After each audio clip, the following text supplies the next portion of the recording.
अस्सलामु अलैकुम वरहमतुल्लाहि वबरकातुहू। नूर अमलिया सेंटर में आप हज़रात को खुशामदीद कहता हूँ।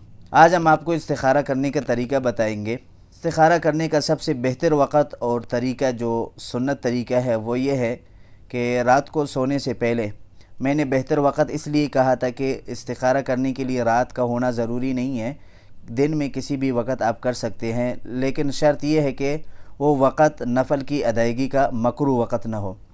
तो बेहतर वक़्त लेकिन यह है कि आप रात को सोने से पहले 2 रकात नफ़ल इस्तिखारे की नीयत से पढ़े। सलाम फेरने के बाद आपने मसनून इस्तिखारी की जो दुआ है वो पढ़ना है।